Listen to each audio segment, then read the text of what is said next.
Continuamos conversando con Luna TV, Canal 53, el canal de los campeones. Recuerden que estamos a través de Monumental 100.3, la exitosa Monumental, a través de Comando 88.5 y de Full 94.1, además a través de todas nuestras plataformas digitales. Recuerden entrar a YouTube, Luna TV en vivo y Luna TV Canal 53. Gracias por permanecer con nosotros. Seguimos conversando con el líder, guía y presidente de Fuerza del Pueblo, el doctor Leonel Fernández Reina.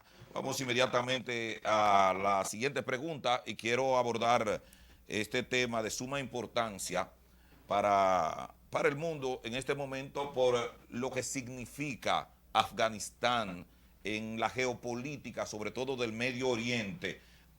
Geopolítica que se ve ahora mismo comprometida por esta retirada de Estados Unidos de Afganistán luego de 20 años.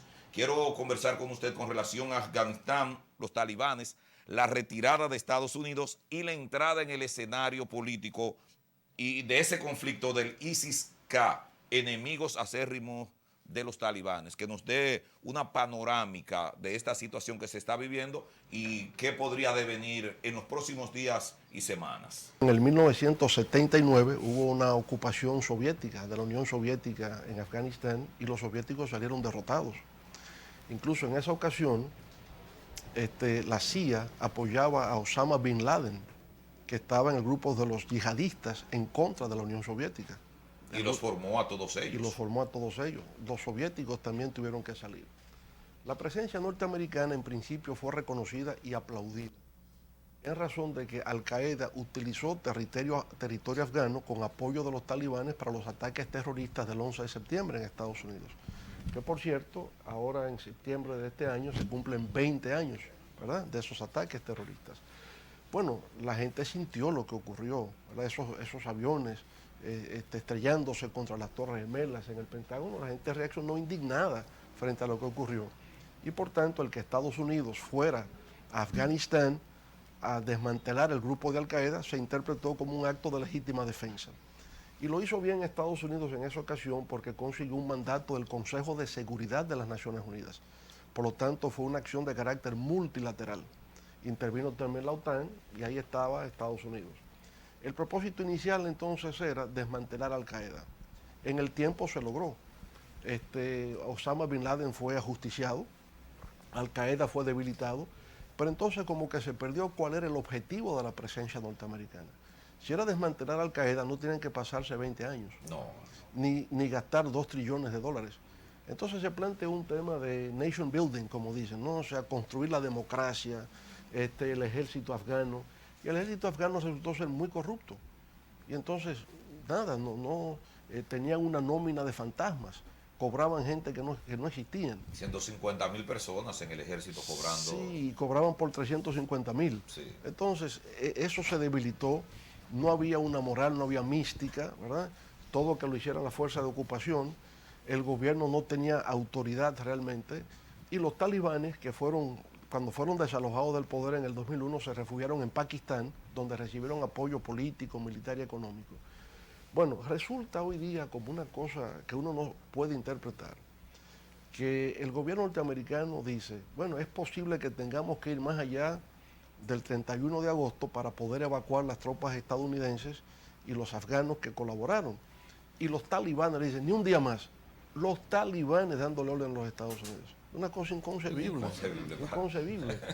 Y entonces surge este otro factor, ¿verdad? Porque más allá de los talibanes aparece entonces ISIS-K, que es el Estado Islámico, el califato de Bagdad, pero ahora aquí en Kabul, ¿verdad?, en Afganistán, que ayer incurrió en 2 actos terroristas de suicidas, que explotaron bombas y matan más de 70, 80 personas. Entre ellos 17 norteamericanos. Soldados norteamericanos. Entonces, yo pienso, primero, cómo evolucionan las cosas. En principio, la ocupación fue bien vista. Era una reacción frente a los ataques terroristas. El objetivo de desmantelar Al Qaeda, de alguna forma se logró. Se eliminó a Osama Bin Laden. Construir la democracia no se logró. Tener un ejército afgano que se valiera por sí mismo no se logró. 20 años es la guerra más prolongada que Estados Unidos ha tenido. Y más costosa. Y más costosa. Pero salir en la forma humillante en que están saliendo es inconcebible y hay más bien una falla de programación, de coordinación, de logística y de coordinación entre Departamento de Estado, Pentágono y Servicios de Inteligencia. Algunos analistas norteamericanos dicen que la derrota no fue la retirada, sino el haber durado tanto tiempo sin salir. Por un lado, pero también recuerden que fue Donald Trump el que en el 2020, lo llamado Acuerdo de Doha, planteó la retirada de las tropas. Ahora, si ya los talibanes, ¿verdad?, saben que se van a ir, entonces empiezan una labor de ir conquistando territorio. Tuvieron un año y pico para hacer eso.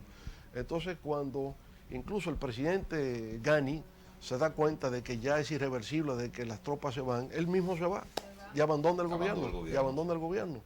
Entonces los talibanes van conquistando distintas provincias hasta que llegan a Kabul. Ellos no creían que eso podía lograrse en tan corto tiempo. La falta de cálculo es que entendían que los talibanes podrían llegar eventualmente, hipotéticamente, a Kabul en 2 o 3 años. Que fue un mea culpa de Biden en una reciente rueda de prensa, que no tenían entendido que iba a suceder tan rápido. No, ahora, ¿y cómo es posible que en un caso de esa naturaleza, ese país de donde nació el ataque a los Estados Unidos 20 años atrás, no tengan la información correcta, precisa, de cómo está el escenario bélico? No es posible, es inconcebible.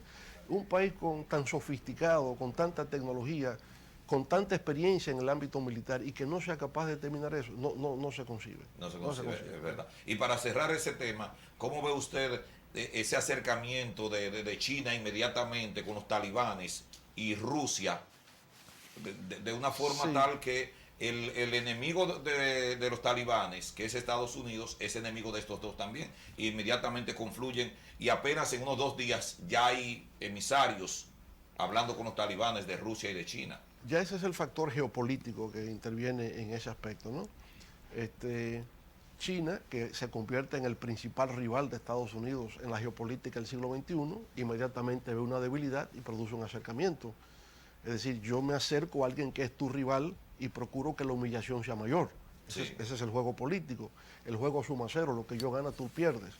En el caso de Rusia obedece a otros factores.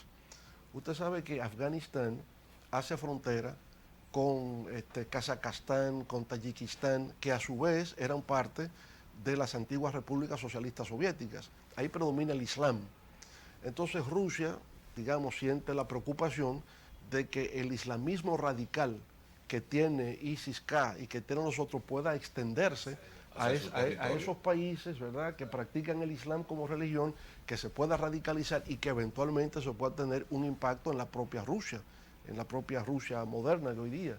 Entonces tienen un interés, digamos, de carácter nacional específico de que ese islamismo radical no se extienda, aparte de lo que fueron las antiguas repúblicas socialistas soviéticas. Gracias. Ahora el comunicador Pablo Marte Pascual con una pregunta. Gracias, hermano David. Doctor Leonel Fernández.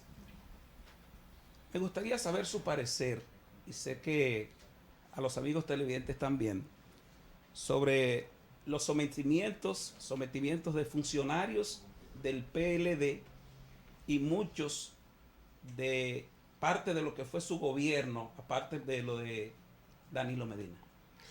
Mire, yo diría, en todos los gobiernos siempre aparecen algunas personas que incurren en actos de corrupción, en todos.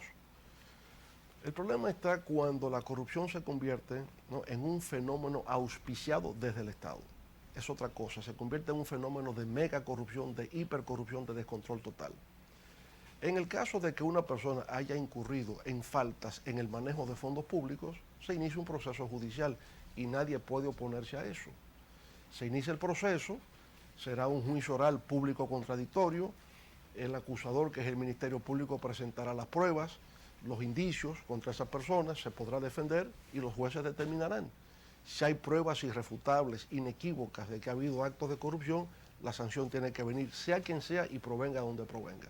Así es como lo vemos. Entonces, en el caso actual, ha habido sometimientos, no podemos decir que son culpables todavía, No, lógicamente. son imputados, Entonces tiene que venir ese juicio y ya entonces sobre esa base se determinará si efectivamente han incurrido en esas faltas o no. Ok. Bien, gracias. Estamos en la parte final de este conversatorio. Queremos agradecer sobremanera al diputado Félix Michel de Fuerza del Pueblo, que ha sido el enlace especial para tener con nosotros al líder de Fuerza del Pueblo, 3 veces presidente constitucional de la República, doctor Leonel Fernández, al diputado Demóstenes Martínez, dirigente de Fuerza del Pueblo, y a todos los dirigentes de esta fuerza política que han hecho posible que hoy estemos conversando con usted. Nosotros, en nombre de la administración de Luna TV Canal 53, en nombre de Monumental 100.3, de Full 94.1, de Comando 88, Guarocuya Cabral, queremos agradecerle sobremanera su presencia en Luna TV Canal 53. Muchísimas gracias por esta oportunidad de poder conversar con usted. Gracias a usted y a todos ustedes por la amabilidad de haberme permitido compartir nuestras ideas y opiniones acerca de lo nacional y lo global, ¿verdad? Lo global, así mismo. Ambas cosas. Muchísimas gracias al teleauditorio, a todos nuestros hermanos que allá en los mares están conectados a través de la magia del internet y a través de la radio y la televisión. Tengan todos feliz resto de la noche y muchísimas gracias por acompañarnos.